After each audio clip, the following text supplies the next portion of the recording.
Assalamualaikum warahmatullahi wabarakatuh. Perkenalkan, nama saya Rika Anggraini. Saya di sini akan menjelaskan bab tentang sistem dan struktur politik dan ekonomi masa demokrasi terpimpin 1959 sampai 1965. Dalam bab tersebut terdapat dua materi, yaitu pertama perkembangan politik masa demokrasi liberal dan yang kedua mencari sistem ekonomi nasional. Dalam perkembangan politik masa demokrasi liberal terdapat dua sistem, yaitu sistem pemerintahan dan yang kedua sistem kepartaian dan pemilu 1950. Dalam sistem pemerintahan, selama berlakunya UUD 1950, pemerintahan Republik Indonesia mengalami pergantian kabinet selama sebanyak 7 kali berturut-turut. Yang pertama, Kabinet Nasir merupakan zakon kabinet dan hasil koalisasi yang berintikan Masyumi, tetapi tidak mengikut sertakan PNI.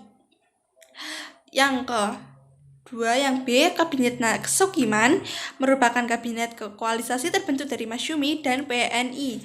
Dan yang ketiga yaitu Kabinet Wilopo disebut zakon kabinet. Zakon kabinet terdiri atas para pakar di bidangnya. Dan yang keempat, ada Kabinet Ali 1, merupakan koalisasi antara PNI dan NU yang dipimpin Ali Sasto Amidjojo. Yang kelima, Kabinet Burhanuddin Harahap menggantikan Kabinet Ali. Yang keenam, Kabinet Ali II merupakan hasil koalisasi PNI, Masyumi, dan NU. Dan yang ketujuh, Kabinet Juanda merupakan zakon kabinet. Dan yang kedua yaitu sistem kepartaian dan pemilu 1955. Yang pertama, sistem kepartaian. Sistem multipartai di Indonesia diawali dengan keluarnya Maklumat 3 November 1945 setelah mempertimbangkan usulan dari Badan Pekerja Komitmen Nasional Indonesia Terpusat. Dan yang kedua yaitu pemilu 1955.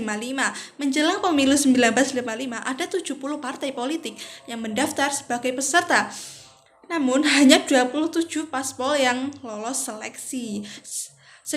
Pemilu untuk memilih anggota parlemen digelar pada 29 September, sedangkan pemilu untuk memilih anggota konstituante digelar pada 15 Desember 1955. Pemilu 1995 menghasilkan 4 besar partai politik yang memperoleh suara terbanyak, yaitu PNI, NU, Masyumi, dan PKI. Yang B yaitu mencari sistem ekonomi nasional. Jatuh bangunnya kabinet selama pelaksanaan demokrasi liberal tentunya sangat mempengaruhi kehidupan perekonomian bangsa Indonesia. Hal ini disebabkan program pembangunan yang dilaksanakan tentunya tidak akan berjalan sebagaimana mestinya karena terhenti di tengah jalan akibat kabinet Desi Hosner. Padahal kabinet berganti tentu memiliki program-program unggulan yang berbeda dari tahun ke tahun. Yang pertama, pemikiran ekonomi nasional.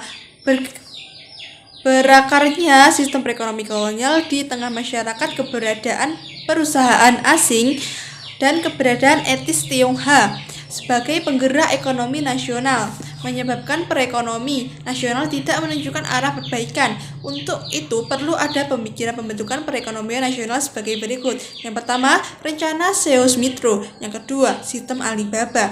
Yang ketiga, gerakan Asad. Yang keempat, Gunting Sarifuddin. Yang kelima, nasionalisasi.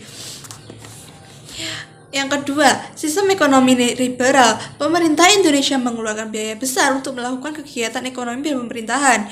Namun, pengeluaran tersebut tidak diimbangi dengan pemasukan. Akibat terjadi definisi anggaran. Pemerintah berusaha untuk mengatasi keadaan tersebut dengan melakukan upaya sebagai berikut. Yang pertama, pemerintah mengajukan peminjaman kepada negeri kepada berbagai pihak pada 20 Maret 1950. Dan yang kedua, mengenjot ekspor dilakukan Kabinet Nasir untuk memanfaatkan situasi perang Eropa Korea.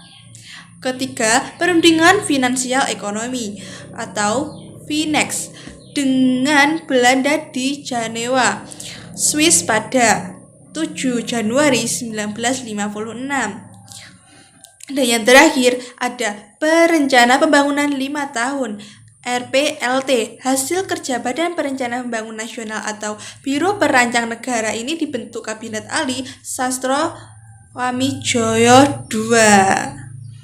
Terima kasih, semoga tadi bisa bermanfaat.